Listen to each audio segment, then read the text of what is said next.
It's a bill that will cut your cost of living and reduce inflation. It will, in fact, have a minimal impact on inflation. There's a Penn Wharton analysis that found that your bill, quote, would very slightly increase inflation. And the bill will worsen inflation because it constricts the productive capacity of the economy. The nonpartisan Congressional Budget Office says the bill is going to have a negligible effect on inflation this year, barely any impact in 2023. Over 230 economists are trying to warn Congress, do not pass the Inflation Reduction Act, because they warn that this bill actually will do the opposite. Well, don't worry about Joe. He doesn't pay much attention. Because in the middle of Biden's undeserved victory lap in the so-called Inflation Reduction Act, even CNN interrupts him to announce a massive stock market dive due to, wait for it, inflation. Of course, he and his cronies will never admit to these massive failures. It's September 14th, and this is The Breakdown. Now, before we get started, I've got a question for you. I'd love to get your reaction, and I hope you'll include it in the comment section below. Here's the question. Biden celebrated this inflation-fighting bill yesterday, even as the stock market tanked. Are you actually paying less for things that you buy compared to 2 years ago? Simple question. Are you paying less than you paid 2 years ago for stuff? I hope you'll leave your thoughts in the comments section below. We'll be sure to read them, and I'm anxious to see how you feel about the inflation-fighting bill. And if you haven't already, I hope you'll consider subscribing and clicking the notification bell. And be sure to leave us a like as well. Well, we have a number of things we want to take a look at. Yesterday really was a surreal day. The stock market tanked because inflation is at a 40-year high. It continues to climb even more than economists had predicted. So it was a disastrous day for the economy. What does Joe Biden do? Does he go out and say, well, it's going to get better? No, none of that. What Joe Biden does is he goes out to the podium and he holds a pep rally. This is like holding a pep rally for a team that just lost the game 64-0. This bill cut costs for families, help reduce inflation at the kitchen table. That's not true. Nobody's seeing their cost cut at the kitchen table. What they're seeing cut at the kitchen table is that they aren't able to afford the very food that they could have afforded a year ago. They're not buying bacon and butter and bread at the same prices. It's going up, not down. And Joe Biden is out there standing and flat-footed saying, oh, it's really going well. It's like he's the captain of the Titanic, and he goes out on the deck as the ship is sinking and says, guys, got great news for you. Free ice cubes for everybody. That's how insane this is. It gets worse.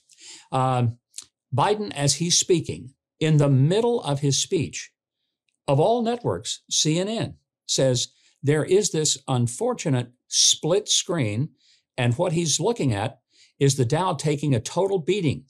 It's kind of hard to be celebratory for some people. Let's watch. Stood up. Okay, you're listening there to President Biden at the White House. He's celebrating the passage of the Inflation Reduction Act. He says that he's been fighting Big Pharma for decades. But there is this unfortunate split screen right now with the Dow taking a total beating, down more than 1,200 points. And so it feels like it's hard to be celebratory for some people in the crowd. Well, it wasn't hard for Joe Biden to be celebratory. There he was, standing there telling us how great a job he's doing, as even on the screen at CNN, it shows the Dow had dropped over 1,200 points. That is a huge, let me just say, a huge drop. And if you're thinking, well, that doesn't really affect me, I'm not a stock market guy, let me ask you something. Do you have a 401k? Because if you do, it affected you a big way yesterday. I advise you don't look at your 401k on a day-to-day basis. It'll make you sick. Over the long haul, you'll probably be okay. But if you're in retirement and your retirement checks are dependent upon your 401k, dependent upon the market conditions, you took a drubbing yesterday. And not only are your grocery prices up substantially, but your paycheck with which to buy them is substantially down. Well, let's go to the White House, because our ever faithful and reliable Karine Jean-Pierre tells us that, don't worry, be happy. Things are going well. Overall, prices have been essentially flat in our country these last 2 months. Now, there's a big disconnect here. You could say, if you looked at the overall picture, that some prices are flat, mainly because what had been sky-high energy prices had started to go down. Now, they're not down to where they were when Joe Biden took office, not even close. But the reason they've gone down is two things. Joe Biden basically drained the Strategic Petroleum Reserve, which was never supposed to be used for this purpose. And the other reason is a lot of people, because of the high fuel prices, just quit going places. They cut back. So the prices are down. Inflation was still 8.5% and 8.3% for July and August, respectively. Likely to get much worse with the passing of the Inflation Reduction Act, which is anything but that. Here's Karine Jean-Pierre once again trying to, I guess, dig her way out of a very deep hole. What exactly would the Inflation Reduction Act do to reduce inflation in the short term? So when you look at the lowering costs in particular for Americans, I think that's important when you think about how inflation has increased costs. Rarely have I heard someone in a high-level position say so little and do it with such attempted authority, but coming across like an absolute buffoon. That was the most meaningless, ridiculous statement I've heard from a podium in a long time, a podium anywhere of any kind. And this is the White House podium. Go back and listen to it. What did she say? Basically nothing. And you can always tell when she's absolutely, totally over her head and the water has engulfed her, because she starts shifting from one foot to the other. She puts up her hand and she starts the sentence with so, and then she says nothing. Absolute mumbling. I'm sorry I'm being so difficult on her, but we're paying her salary. And I'd like a little better answer than the one where she just says nothing. MSNBC, Stephanie Ruhle from MSNBC, is talking about how that the Biden inflation is wiping out any wage gains. So this talk about, well, wages are up. Not really.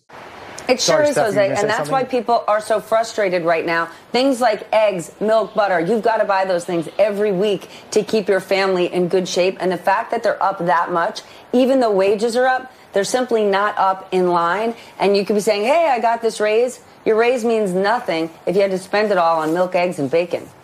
When you lose MSNBC and you're the far left, you're in trouble. Now, will this be sustained? Will the mainstream media actually start reporting truth? Are they going to start telling it like it is? Are they going to look at the obvious and at least acknowledge what anybody with IQ single digit and above can understand?